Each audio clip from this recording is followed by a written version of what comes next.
All right, the book is I Will Teach You to Be Rich by Rammit Sethi. I don't know if I'm saying that correctly. I apologize if I didn't. This is my summary and thoughts by Matt Martin.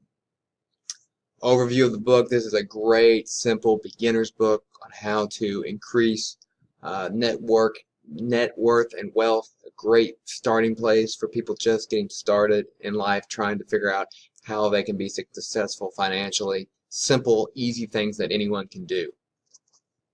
May be obvious, but creating a budget should be at the top of the list. You have to know where your money is going. You have to give your money destination so that it's not wasted.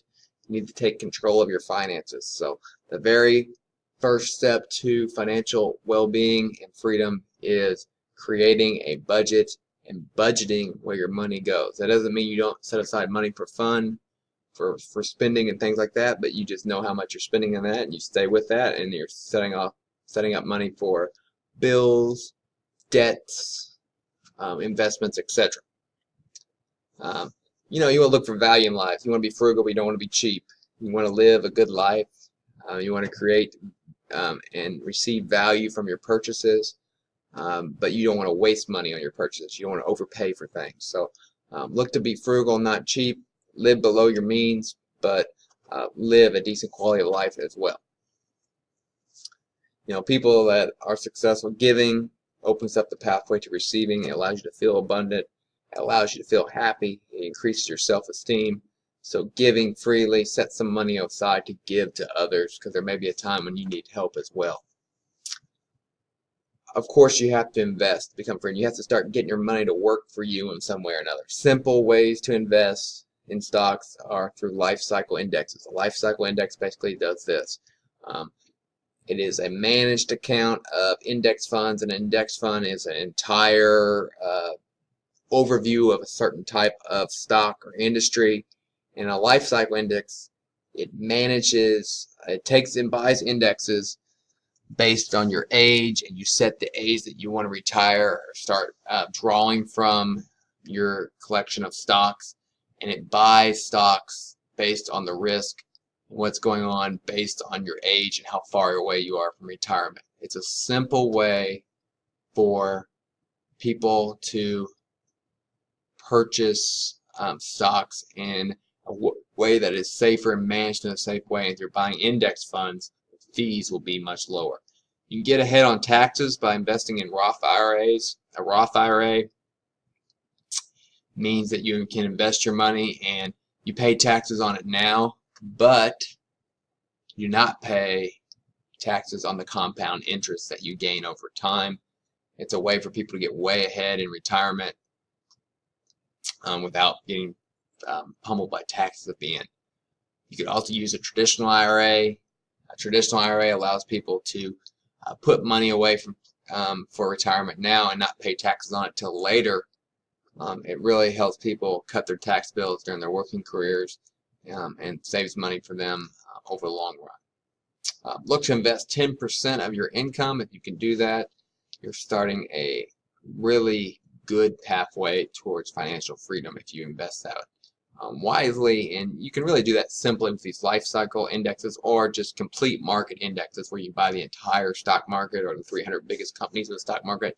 You want to own the entire segment of the American market or a foreign market instead of betting on individual companies. That's too risky to do. So, in long story short, investing is, of course, critical towards financial success. And a great way to invest is to invest in the entire market by indexing or using a life cycle index. You want to save ahead of time for big purchases. That avoids you from going into major debt and having compound interest work against you. The bigger the down payment on your house, the better for the most part. And depending on the lending rate that you get, you may want to consider renting and not having that, responsibility on you for a long time. Home ownership may not be for everyone. You have to weigh your options. Cars, it's tough to borrow a lot of money for a car because cars depreciate so fast. It'd be better to just pay for the car with cash and save the money ahead of time. Buy a car that you can afford. Saving ahead of time for vacation, furniture, electronics.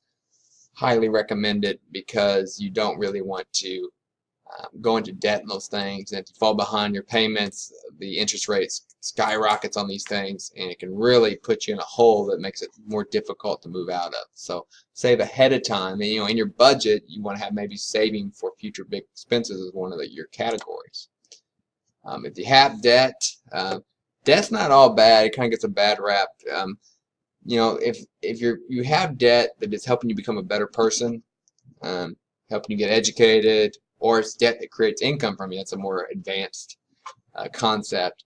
It can be a good thing. But if you have debt on things that are depreciating, like cars and credit card stuff you bought for credit card and things like that, you want to pay that down as aggressively as possible. A great technique for that is called the debt snowball. You pay it down one thing at a time, and what you do is you pay down the thing with the highest interest rate first, and work your way down as you pay off all your debts. But paying down debt aggressively is very important because you don't want that compound interest working against you. On big purchases, you can always negotiate. You don't have to have anything. A little research on what an appropriate price is can go a long way. If you negotiate reasonably but firmly, you're likely to get some good deals and get a lot more value for what you're purchasing.